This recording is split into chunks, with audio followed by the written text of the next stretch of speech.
No, but you have no evidence that the EFF has demolished a building. Can you mention one that was done by the EFF? Thank you very much. I'm not defensive. I don't like a person to tell lies about people. If you say the EFF has demolished a building, tell me which building and which members of the EFF. Wearing red doesn't mean you are EFF member. Maybe you saw people with red.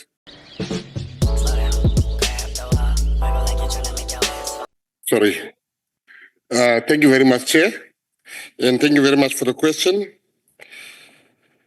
The construction, refurbishment, rehabilitation and maintenance of sports and recreation facilities in terms of Schedule 5B of the Constitution is the constitutional responsibility of local government through the Municipal Infrastructure Grant, MIC, and for metros, the metropolitan municipalities through the Urban Settlement Development Grant, the USDG.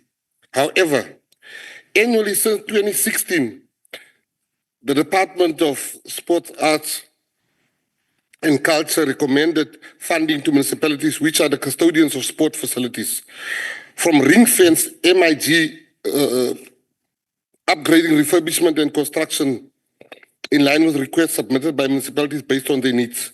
Beyond this, what I can tell you is that I personally have committed to the construction of as many as 100 multi-purpose courts per financial year at various schools starting last week already throughout the country, which varies from basketball, netball, soccer, volleyball, tennis, and more.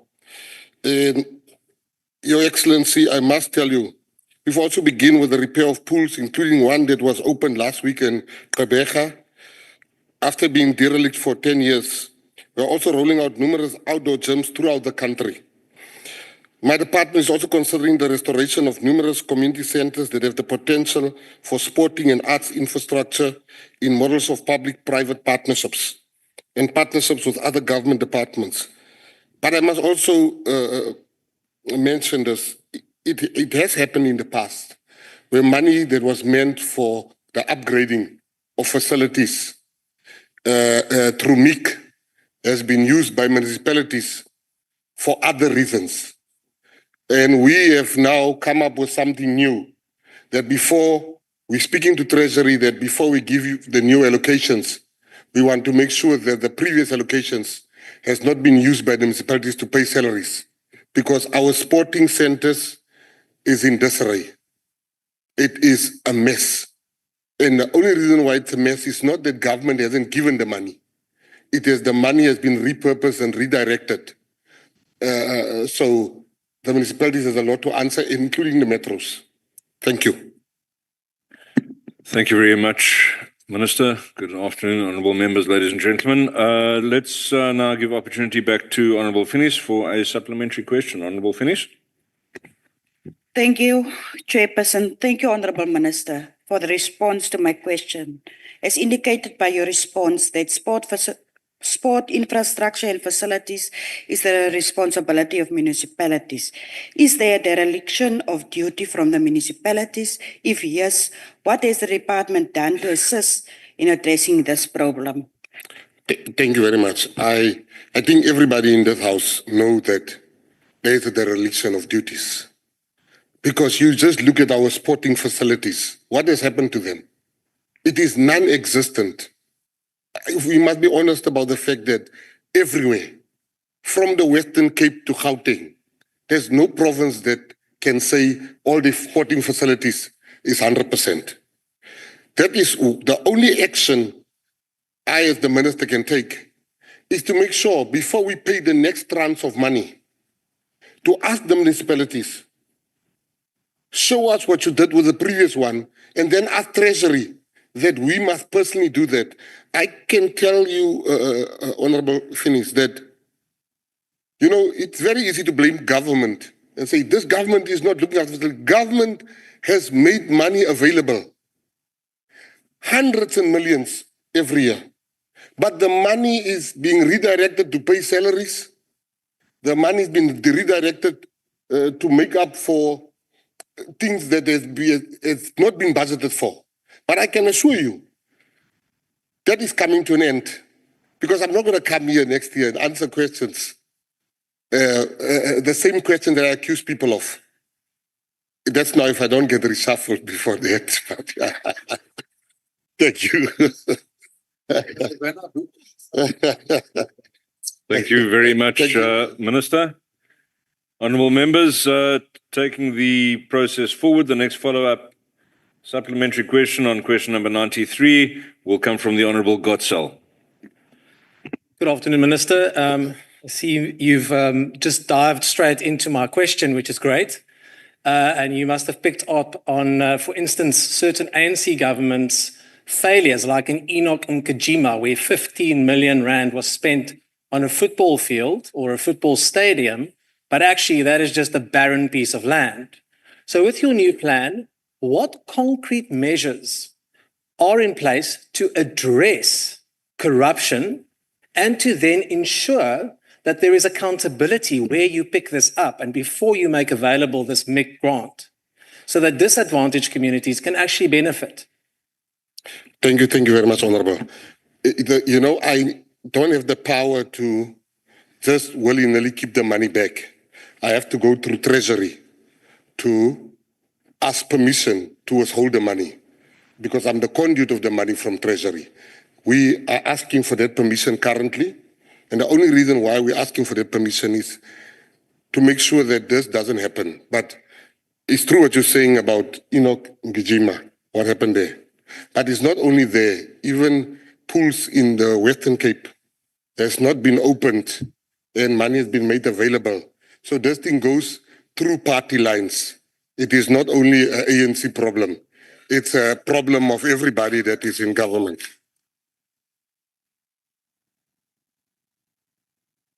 Thank you very much, Minister. The next supplementary question comes from Ms. Ngobo, who is online. Ms. Ngobo.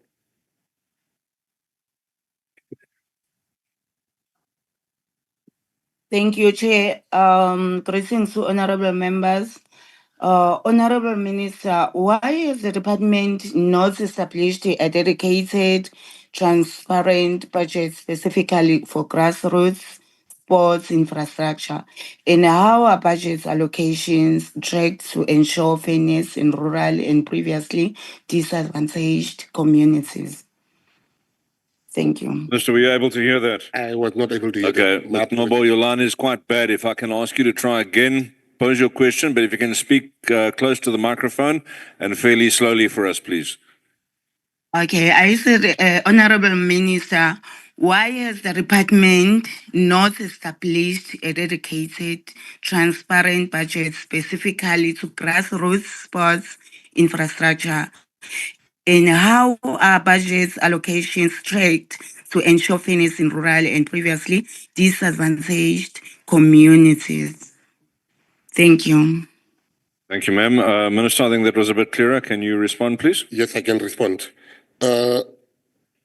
It is true, Honorable Ngobo, that, thank you for your question first, that rural areas has really been neglected.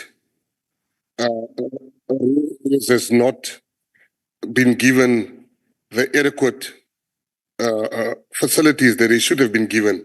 I will concede to that one.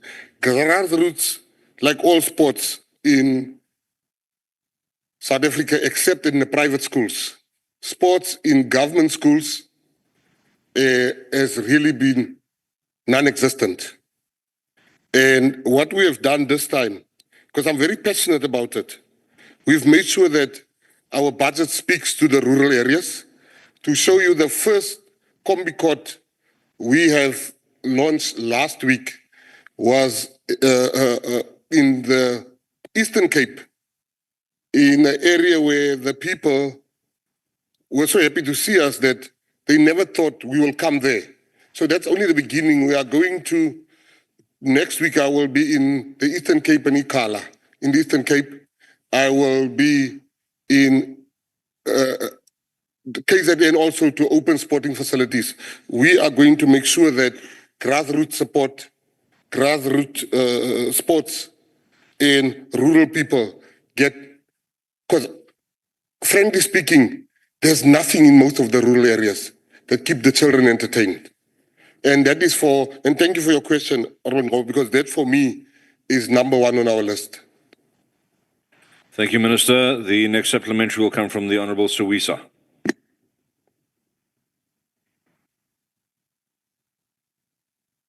Thank you, Chair. Thank you, Minister. Minister, many learners, especially those in previously disadvantaged areas, are only exposed and limited to certain sporting codes like soccer and netball. The ones that are lucky can also be exposed to volleyball.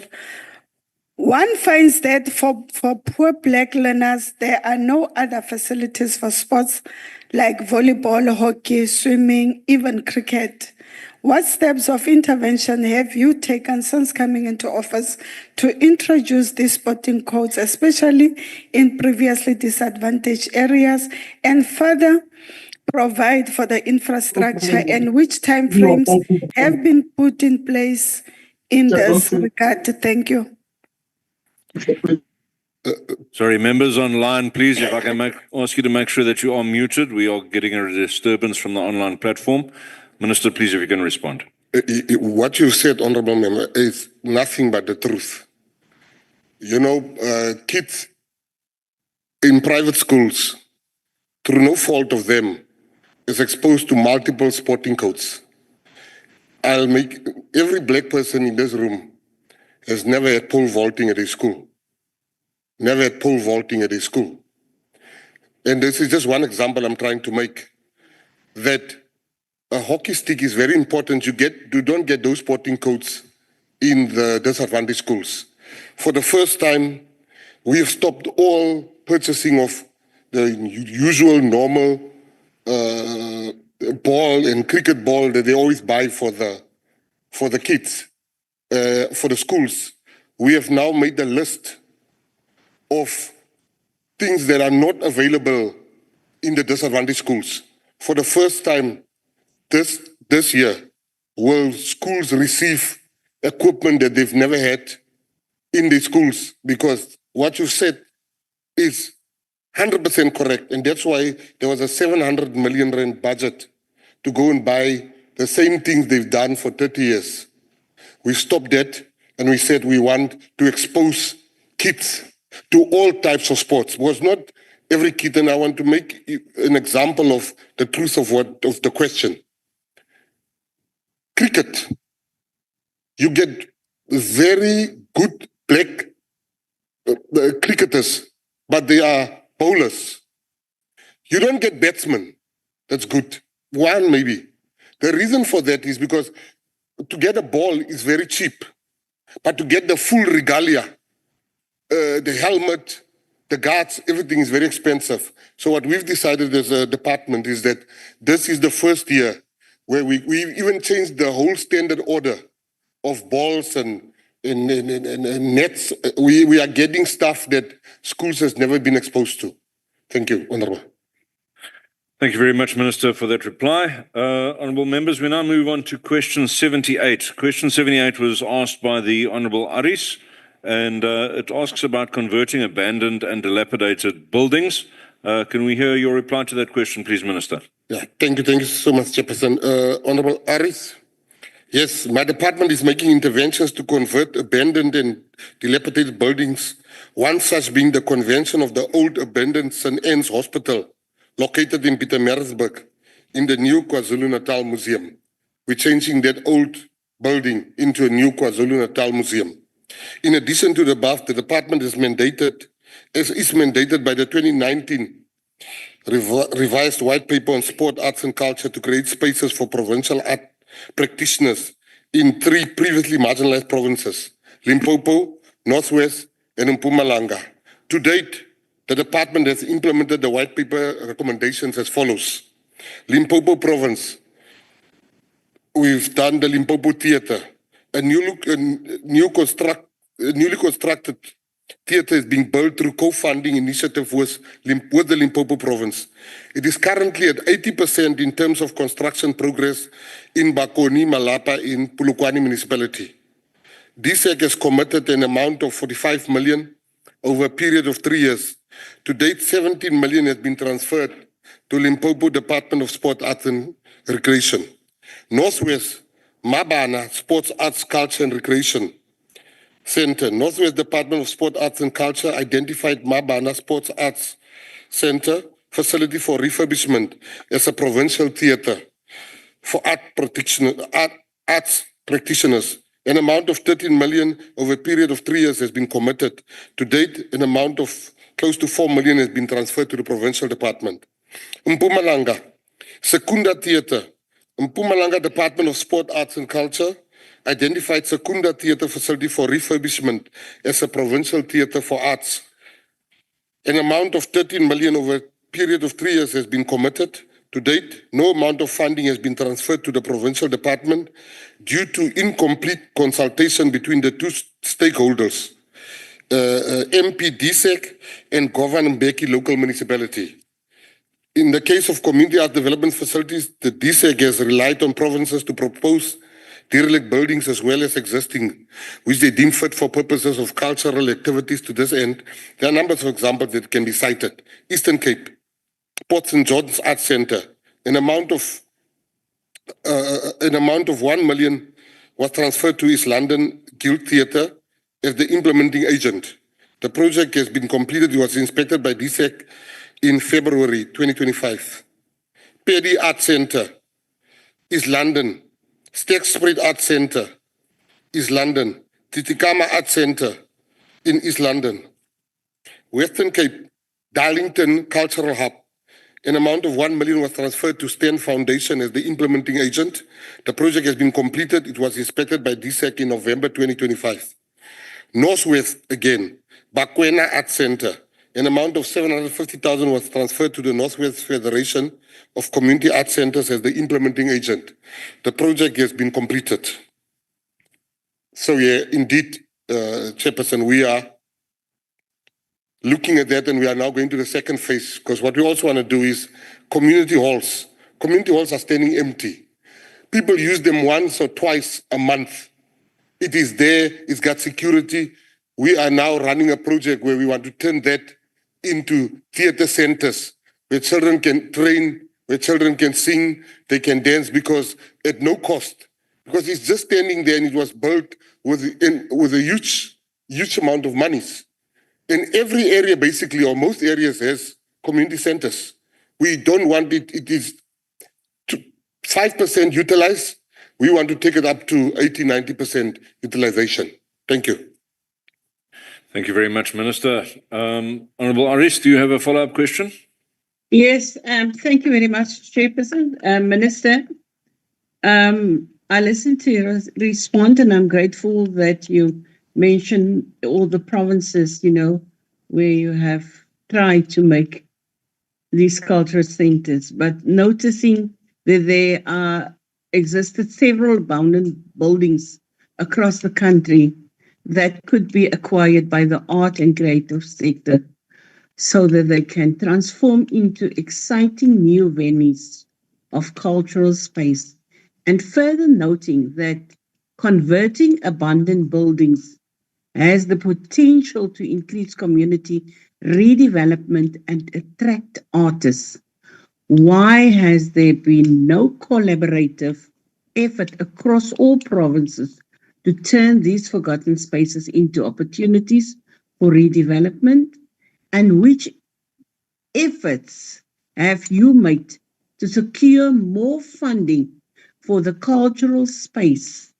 And because it always get the smallest amount on the budget, and we have seen that in your budget allocation. Thank you. Thank you very much, Honourable Member. Back to you, Minister. I agree with Honourable when she says that there's a lot of buildings around the country that needs our attention and that we can convert into that. But I disagree with her when she says that more money, culture doesn't get most of the money. The cultural space get 1.7 billion compared to the sporting, which get less than that. More of our budget goes for culture than for sport. And if you say, what have I done to raise money for that? I'll make you one example. The National School of the Arts does not fall under me, but it was about to close and 500 kids was about to be sent home. I personally jumped in my car and I went to the school to go and understand what is the problem here. I realized that they have zero money. I then said, let me get all ex-policemen that died in service and soldiers. All the children can come and study here for free and the department will pay. And we will pay the money tomorrow so that the school cannot close down and the school can take the children. That project has kept that school open. We've raised close to 2.5 million rands for the school. The school is now open. 600 children are going to school. So it's not that we've done nothing. We have done something when it comes to that. Thank you very much, Minister. Let's now pass the opportunity to Honorable Mokwele. Thanks very much, House Chair, and thanks very much, Minister, for being in this house. You know that you are always be here. Minister, I want to agree with you when you are saying that indeed, before you allow or before you give a certain portion to the municipality or district, you must just first to check that what happened with the previous allocation. Because during our provincial weeks, we have seen a very mess, in majority of municipality where we found that majority of structure that are abandoned, some that are not even completed, the service provider just went there. But Minister, when you were answering the initial question, you also managed to answer my follow-up question. But the only question that I want to check with you, Minister, is that is your department have the program to convert this building?